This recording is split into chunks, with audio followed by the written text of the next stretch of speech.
Hi there. Welcome to the Kingdom Bank Growth Hub Open Talk series, where we purpose to empower you, the entrepreneur, to grow in different aspects of your business. I'm your host, Christine Kasina. In today's topic, we are talking about business resolutions. Did you set resolutions at the beginning of the year? Why are they important? Why should we do them?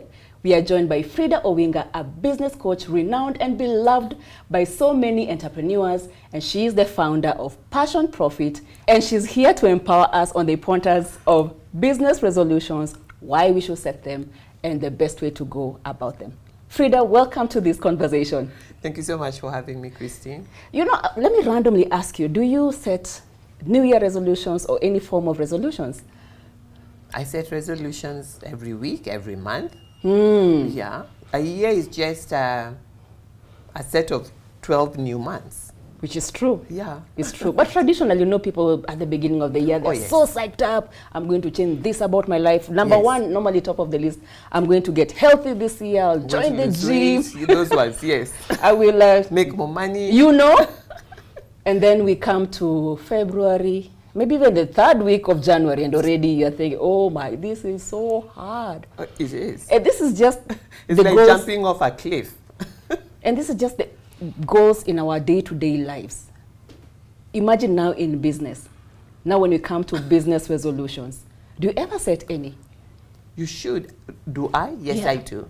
And it's important because I like the way you say that we set resolutions for our personal lives, but your business is as good as your personal life. They're really not separated from where I'm sitting. How I run my life is how I'm going to run my business. Absolutely. So if I'm reacting in my life, I'm going to react in business. Resolutions can help me to respond to life instead of reacting to life. I like that. So making a resolution in January is reacting to life.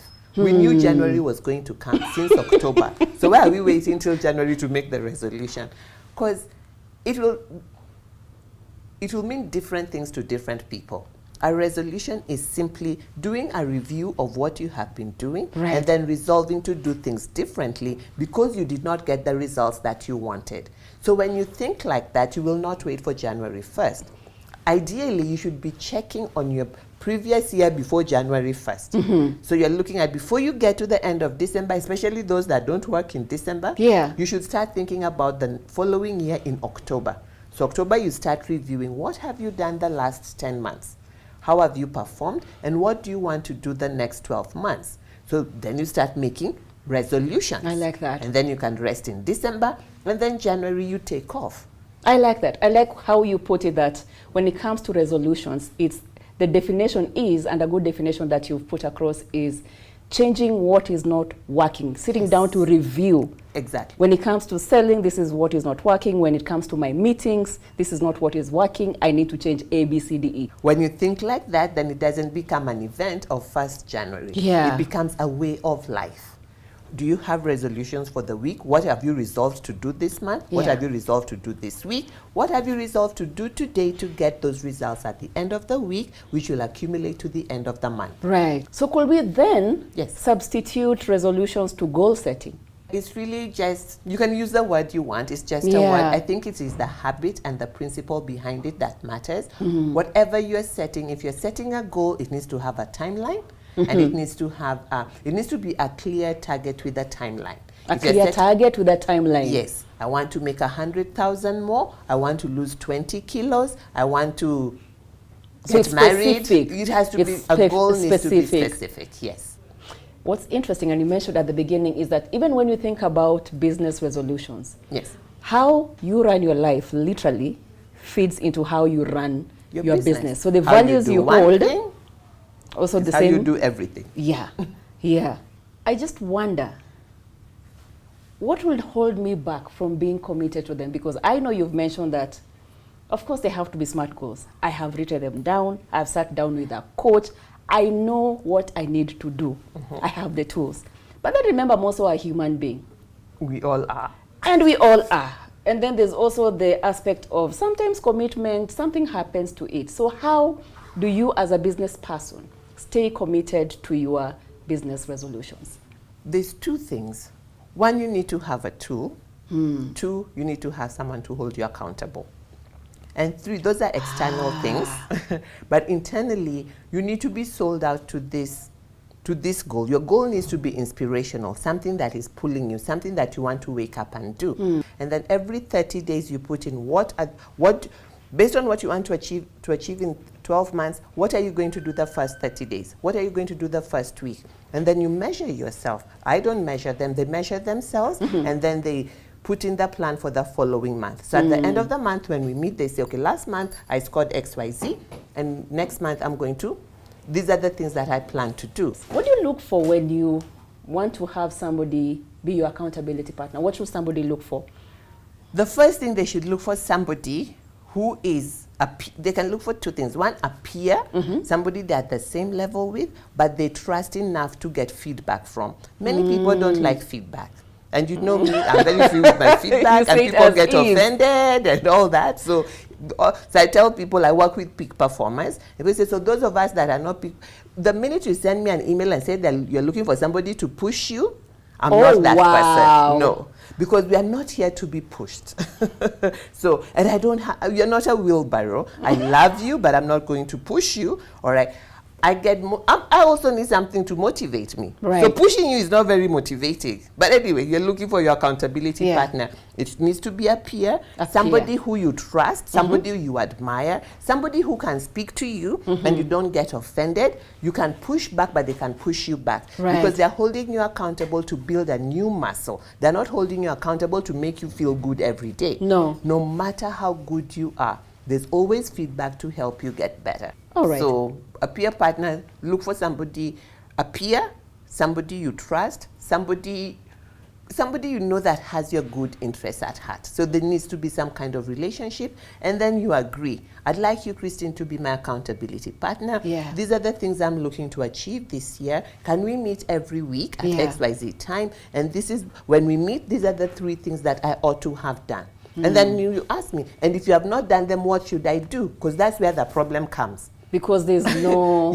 consequences. There are no consequences. So they should be, the consequences should be a reward or whatever, all right? If you don't do it, what is going to happen? That helps to keep you in the narrow lane. And finally, you're parting short to our business owners who are thinking, oh, I could do better in staying committed. A few pointers here and there on how this year they can stick to their business resolutions. Wow. First of all, congratulations to every business owner out there. Running a business can be hard, but it doesn't have to be. How can they stick to their resolution? They really need to have a long view. Why are they having this resolution? So that the reason why will keep them at it. If the reason why is not strong enough, nothing is going to hold them to it. And if the reason changes along the way, it's all right. Don't kill yourself. Because if you find that every time I'm not committing to this thing, every time I'm not committing to this thing, maybe it's not the thing you should commit to anyway. It's okay to leave it and commit to something else. Don't kill yourself.